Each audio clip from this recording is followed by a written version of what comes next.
karya pertama dari seorang seniman biasanya akan menjadi kompas untuk menavigasi arah kepengarangan.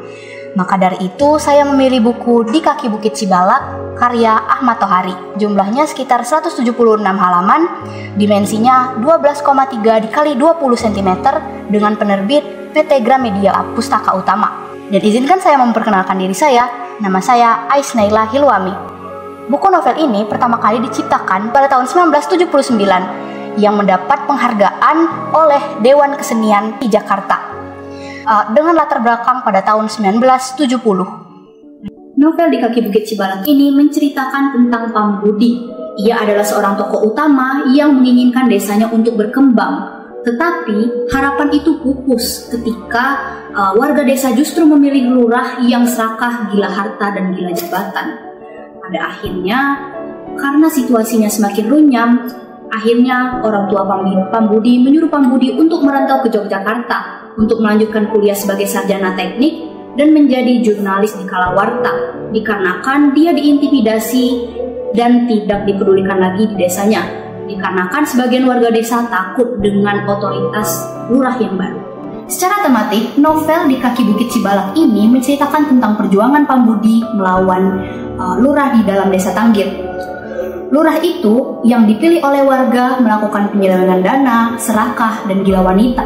Tetapi ketika Pambudi melakukan perjuangan untuk melawan, warga desa malah mengintimidasi, kemudian sebagian dari mereka tetap di bagian lurah karena ingin mendapatkan keuntungan menjadi bagian dari lurah. Selanjutnya, di awal cerita itu ditekankan kepada modernisasi. Modernisasi di sini bentuknya adalah pembajakan sawah. Pembajakan sawah itu sekarang menggunakan teknologi dan bukan lagi menggunakan kerbau seperti zaman dahulu. Secara gaya bahasa, yang pertama atau di bagian pertama itu menggunakan banyak stilistika sastrawi. Untuk yang kedua itu banyak menggunakan bahasa daerah. Contohnya, nunut kamuten ataupun blukar puyengan. Itu membuat kita bingung apa sih yang dimaksud oleh bahasa-bahasa ini. Dan kemudian seiring berjalannya cerita yang ada di dalam novel ini, bahasa yang digunakan oleh Ahmad Tohari menjadi lebih tegas, kemudian sederhana, dan membuat kita para pembaca pemula atau kalian para pembaca pemula lebih memahami apa yang dimaksud dalam novel ini. Kelebihan novel Di Kaki Bukit Cibalak ini banyak sekali mengajarkan kita tentang nilai-nilai kehidupan, seperti halaman 43 yang menekankan Pambudi untuk membantu warga desa Tanggir.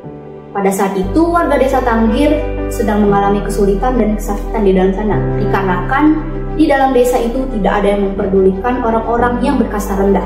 Dan saat itu warga desa Tanggir di sana tidak mendapatkan banyak bantuan dari lurah baru dikarenakan perbedaan kasta di dalam sana.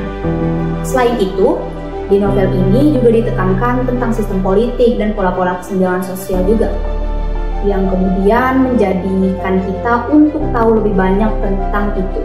Kan kekurangan pada novel ini, alur ceritanya itu terkesan terburu-buru dan tidak progresif, sehingga karakter-karakter yang ada di dalam buku ini tidak dijelaskan secara merata.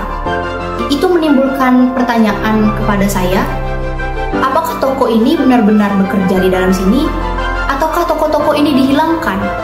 Apakah karakter-karakter di dalam buku ini memiliki dampak kepada tokoh utama yang kemudian itu menjadi samar di dalam buku ini? Di Kaki Bukit Cibalak ini menekankan tentang pentingnya kerja keras, bukan hanya untuk diri kita sendiri, namun untuk orang lain juga. Direalisasikan melalui tokoh Pambudi yang kemudian diiringi oleh tokoh Pak Lurah. Pak Lurah di sini akan menabur apa yang ia tuai. Ia akan mendapatkan konsekuensi sosialnya.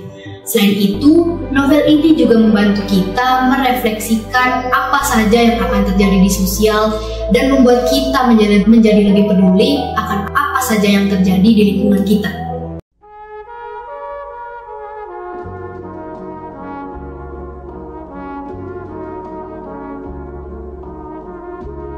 Salam literasi.